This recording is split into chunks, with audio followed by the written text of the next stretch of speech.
آج کے سیشن میں آپ تک کچھ ایسے واقعات پہنچانے جا رہے ہیں کہ جس میں کسی انصاف کی تلاش میں نکلنے والے شخص کو یہ محسوس ہوا کہ عدالت اسے انصاف فراہم کرنے میں ناکام رہی ہے تو اس نے خود ہی بدلہ لے لیا۔ ذکر کریں گے ایک ایسی ماں کا کہ جب عدالت نے اس کے بیٹے کے مبینہ قاتلوں کو ضمانت پر رہا کیا تو اس ماں نے اپنے بیٹے کے قاتلوں کو وہیں عدالت میں کھڑے کھڑے ہی کیفر کردار تک پہنچا دیا۔ رپورٹ کے مطابق سیالکوٹ کے علاقے بٹر کی رہائشی خاتون پروین اختر نے اپنے 21 سالہ بیٹے تسلیم کے قاتل کو 7 سال کے بعد فائرنگ کر کے ہلاک کیا۔ سیالکوٹ کی مقامی عدالت نے ملزم نعمان کو سزائے موت سنائی تھی، لیکن اپریل 2019 میں لاہور ہائی کورٹ نے کیس کا فیصلہ سناتے ہوئے قاتل نعمان کو بے گناہ قرار دے کر رہا کر دیا تھا، جس کا خاتون کو بے حد رنج تھا اور اس کے خیال میں عدالت اسے انصاف فراہم کرنے میں ناکام رہی ہے اور ظالم کو کھلی چھوٹ دے دی گئی ہے۔ چنانچہ بوڑھی ماں نے خود ہی ہتھیار اٹھانے کا فیصلہ کر لیا اور جب رہائی کے بعد ملزم نعمان اپنے گاؤں آیا تو مقتول کی ماں نے موقع پا کر اسے موت کے گھاٹ اتار دیا۔ پروین اختر نے فائرنگ کر کے نعمان کو اپنی طرف سے کیفر کردار تک پہنچایا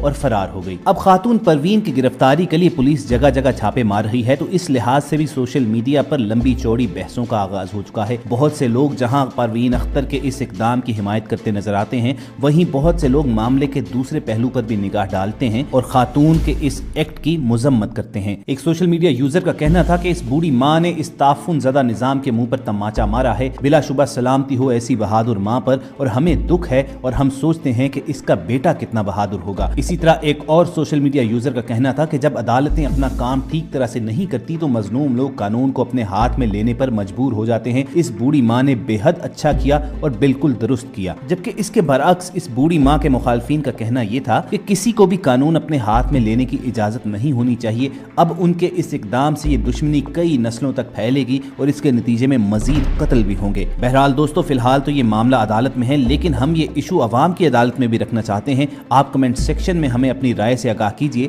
کہ آپ کی نظر میں اس بوڑھی ماں نے اپنے بیٹے کے مبینہ قاتلوں کو خود سزا دے کر ٹھیک کیا ہے یا آپ کی نظر میں یہ اقدام سراسر غلط تھا؟ آپ کے جوابات کا ہمیں انتظار رہے گا۔ خواتین و حضرات، عدالتوں اور انصاف فراہم کرنے والے اداروں سے اعتبار اور امید ختم ہو جانے کے شاہد دو ایسے واقعات بھی ہیں جو لاہور اور راولپنڈی کے عدالتی احاطے میں پیش آئے۔ راولپنڈی کی عدالت میں پیش آنے والے واقعے میں تو گواہ نے بیان ریکارڈ کرواتے ہوئے اچانک فائرنگ کر دی، جس سے کمرہ عدالت میں موجود قتل کے 2 ملزمان موقع پر چل بسے تھے۔ اس واقعے میں 4 مزید افراد زخمی ہو گئے تھے۔ پولیس ذرائع کے مطابق قتل کے 2 ملزمان احسن شیرازی اور متی اللہ رحیم کو پیشی پر لایا گیا تھا کہ اس دوران کچہری احاطے میں گھات لگائے شخص عبدالستار خان نے ملزمان پر فائرنگ کر دی تھی۔ ملزمان کے لواحقین نے عبدالستار خان پر جوابی فائر کیے، جس سے فائرنگ کرنے والا عبدالستار خان بھی موقع پر ہی مارا گیا تھا۔ اسی طرح لاہور کی ایک سیشن کورٹ میں 3 موٹر سائیکل سواروں نے فائرنگ کر کے پچھلے روز نوجوانوں کو قتل کر دیا تھا اور ملزمان بھی جائے وقوع سے بآسانی فرار ہونے میں کامیاب ہو گئے تھے۔ پولیس کے مطابق فائرنگ سے جاں بحق ہونے والے نوجوان کی شناخت بلال عظیم کے نام سے ہوئی تھی، جو مغل پورہ لاہور کا رہائشی تھا۔ مقتول بلال ایڈیشنل سیشن جج کی عدالت میں پسند کی شادی کے کیس کے سلسلے میں پیشی پر آیا تھا، لیکن پولیس کی غفلت کے باعث ملزمان عدالت کے اندر ہی ہتھیار لانے میں کامیاب ہو گئے اور فائرنگ کر کے بلال کو موقع پر موت کے گھاٹ اتار دیا تھا۔ اس سے قبل 1 فروری 2018 کو بھی لاہور کی سیشن عدالت میں بھی دن دہاڑے وکیل کے روپ میں عدالت آنے والے قاتلوں نے فائرنگ کر کے ملزم کو قتل کر دیا تھا۔ یہاں پر بنیادی سوال یہ اٹھتا ہے کہ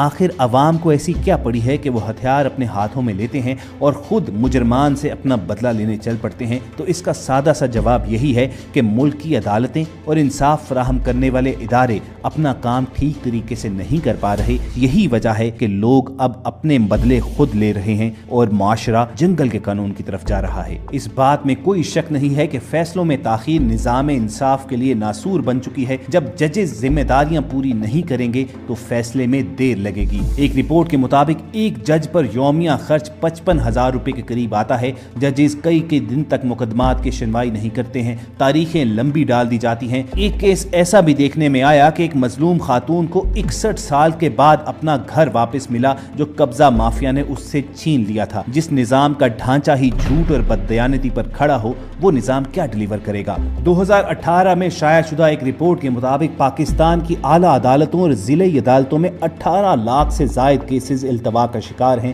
جن میں اکثر افراد کو کئی دہائیاں گزرنے کے باوجود انصاف فراہم نہیں ہو سکا۔ Law and justice commission Pakistan کے اعداد و شمار کے مطابق اس وقت سپریم کورٹ میں تقریباً 40,000 کیسز، جبکہ تمام ہائی کورٹس میں زیر التوا کیسز کی تعداد 3 لاکھ کے قریب ہے۔